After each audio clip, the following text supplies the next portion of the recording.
Ito po nagtatapos ang ating briefing. Maraming salamat Malacanang Press Corps at magandang tanghali para sa Bagong Pilipinas.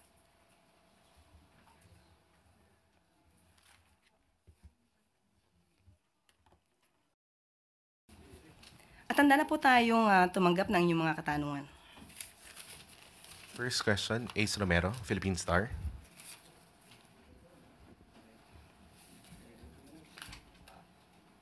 Yusek, regarding po dun sa Senate probe on the arrest of former President Duterte na nakaschedule po bukas, nabanggit po ni ES na hindi lilitaw yung ating mga opisyal bukas at sinabi naman ni Senator Marcos na yung executive privilege daw po is not blanket, meaning hindi po nito saklaw lahat at pwede naman daw pong kung sakali, kada topic naman yung pwede ninyong i-invoke yung executive privilege, hindi yung outright, hindi sisipot yung ating mga opisyal. Ano pong masasabi ng Malacanang doon? Opo, gusto lang po natin liwanagin. Sinabi po ni Senator Amy Marcos na tanggap po niya ang liham, ang letter, mula sa opisina po ni Executive Secretary noong March 31 ng gabi. So as of March 31 ng ating press briefing ay wala pa pong nagiging desisyon patungkol po dito. So yan po ay liliwanagin lamang po natin. Pero yun nga, sabi po ni Senator Amy Marcos, natanggap po niya yung letter ng gabi na po ng March 31. At ayon nga po sa napagdesisyonan, alam na po ng mga cabinet members natin, ng mga cabinet officials natin, na sapat na po. Sa kanilang pananaw ay sapat na po ang kanilang mga nasabi, na ibigay na facts, mga data, sa naunang hearing sa ni Senator Amy Marcos. At yun po, at sa tingin po namin ay sapat na po considering the fact na nagkaroon na rin po siya ng kanyang preliminary findings. So, yun po, at hindi po natin masasabi na hindi naman po tinugunan ang mga katanungan kung ito po ay in aid of legislation. So malamang po ay sapat na po ang mga nasabi ng ating mga cabinet officials para makagawa na po siya ng kanyang batas patungkol po dito. Sabi ni Senator, it would have been an opportunity daw po sana sa administration to prove na walang tinatago ang inyong administrasyon hinggil sa pag-aresto. Wala naman pong tinago dahil sapat na po yung napakahabang oras nung unang hearing para po masabi ang dapat na masabi po ng ating mga cabinet officials patungkol po dun sa pag-surrender kay dating Pangulong Duterte sa ICC. And she said she would ask for reconsideration. So obviously, will there be a change in the stance of Malacanang with regard to this? And looking forward, magiging ganito na po ba yung magiging patakaran kapag may mga hearing na may kinalaman sa administrasyon? Tignan po natin kung ano po mangyayari kung siya po ay nag-a-ask ng reconsideration. Wala pa pong tugon dito si E.S. Bersamin. Next question, Ann Soberano, Bombo Radyo. Yusek, good morning. Reaction lang po ng Malacanang sa naging pahayag po ni AFP Chief of Staff, General Romeo Brawner, na pinaghahanda po niya ang mga sundalo, especially po yung Northern Luzon Command, sakaling may sumako po sa Thailand dahil posibleng maapektuhan po ang Pilipinas. Ito ay kasunod po, Taiwan, sorry po.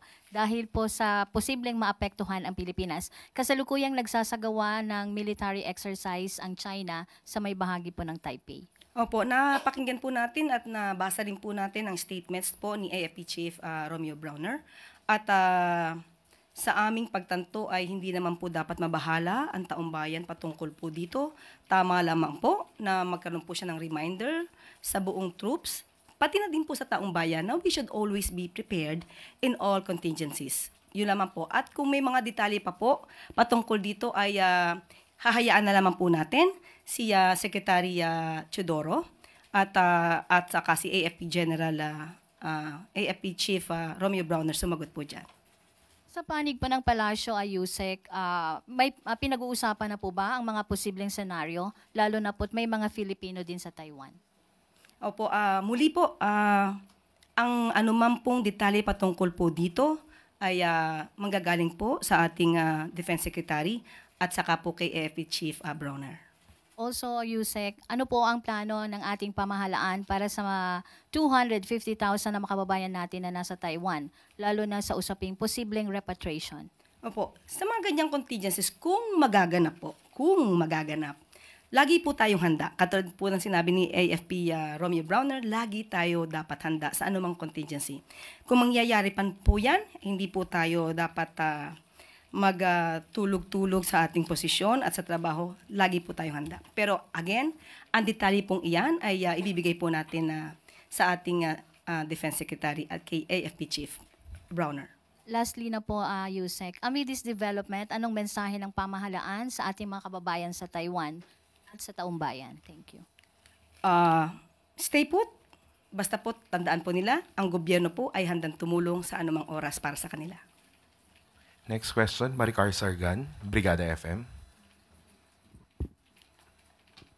Good morning po, Yusek. Naglabas po ng travel advisory kahapon ang Chinese Embassy sa mga citizens po nila dito sa Pilipinas o yung mga nagbabalak pong pumunta dito sa bansa to conduct daw po a thorough risk assessment because aside sa binanggit nila na nagkakaroon ng increased political gatherings, they also cite na yung frequent incidents of harassment and inspection daw po sa mga Chinese citizens and businesses by our law enforcement agencies.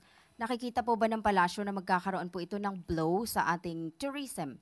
And nakikita rin po ba ng palasyo na may kaugnayan po ito sa recently na pagbisita ko ni US Defense Secretary Hegseth? Ang kanilang travel advisory ay it's just a normal consular function of China. At we can assure China na hindi po tayo nagta-target ng particular nationality or particular national na para iharas. Tandaan po natin, lahat po dito ay welcome, except po, of course, kapag gumagawa po ng krimen, i-implement po natin kung ano po ang batas. Malamang po nasasabi po nila ito dahil sa ating pagpapatupad dito sa Pogo na dapat ay mawala na sa atin at karamihan po dito ay mga Chinese nationals. So malamang po ay isa ito sa nagiging issue po. Pero muli, ang DFA po ay open po for discussion regarding this at i-assure natin muli ang China na wala po tayong tinatarget na particular national. Clay Pardilla, PTV4.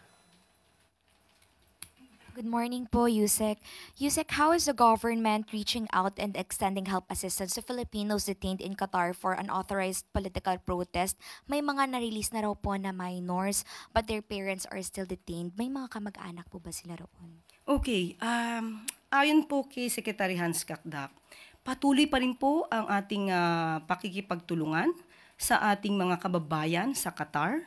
At meron po talaga na mga minors, mga bata, pero as of the moment, itong mga bata daw po na ito ay hiniling po ng ating embahada na kung ating maaaring maalagaan. Pero yung ibang mga parents po ay iniwan daw po ang ibang mga bata sa kanilang mga napagkakatiwala ang mga kaibigan sa nasabing bansa. Pero umasa po ang mga kababayan natin, kahit po yung mga kapag-anak nila dito na nasa Pilipinas, hindi po titigil ang ating pamahalaan na tumulong sa mga detained dito sa Qatar na mga kapwa nating Pilipino. Ivan Mayrina, GMA7. Yusek, the Trade Union Congress of the Philippines is appealing to the President to push for the urgent passage of the legislated wage hike, 200 pesos, citing the dire living conditions of workers. Is this something that the President has already considered and is discussing with his cabinet? Actually, ang direktiba lamang po ng ating Pangulo ay sundin po kung ano yung nasa Labor Code at nagbigay na rin po siya ng kautusan na i-review po ng Regional Tripartite Wages and Productivity Board ang mga salary or wages ng ating mga kababayan sa bawat rehiyon. At sa kasalukuyan po, nagkaroon na po ng pag-review sa 16 na rehiyon at may mga rehiyon na rin po na nagtaas na mga sweldo. Ibibigay ko na lamang po sa inyo ang mga detalye kapag ka po nasa akin na po ang kopya. So yun po yung pinaka-good news po natin sa ibang mga kababayan po natin. At sa ganito po kasing pagtataas ng sweldo po, kinakailangan din po natin kasi madinig lahat ang employers, employees, para po mabigay po natin ang mga mas maganda at reasonabling sweldo po para sa kababayan natin. So wage boards pa rin po. As to the legislated hike, the President is not keen on pushing for that. Yan po ay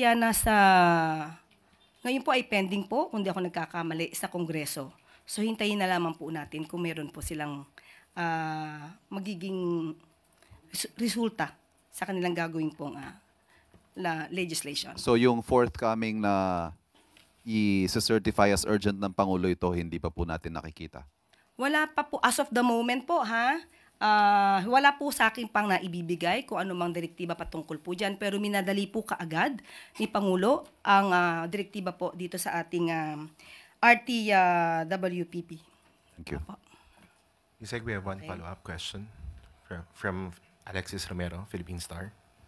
So Yusek, given the directive of the President to review the wages from the wage boards, so it means that the President prefers the wage boards as a mechanism for the adjustments rather than Congress. Tama po ba yun? Kasi po, ang saklaw po ng ating Pangulo ay of course yung nasa ehekutibo. Mas madali po kasi magbigay agad ng direktiba para po sa taong bayan kung ano po yung makakaginhawa sa ating mga kababayan. Sa Kongreso po, ito po ay sa Congress po natin ilalaan ang trabaho po na ito. But in terms of preference, what the President prefers, Kung ano po ang makakabuti sa taong bayan. wage board. Kasi mas madali po kasi silang mapakiusapan, mabigyan ng direktiba. Kasi po mas pag ganun po, mas madali po natin maibibigay ang benepisyo sa ating mga kababayan. Okay, salamat po. Yusek Claire. At dito po nagtatapos ang ating briefing. Maraming salamat Malacanang Press Corps at magandang tanghali para sa Bagong Pilipinas.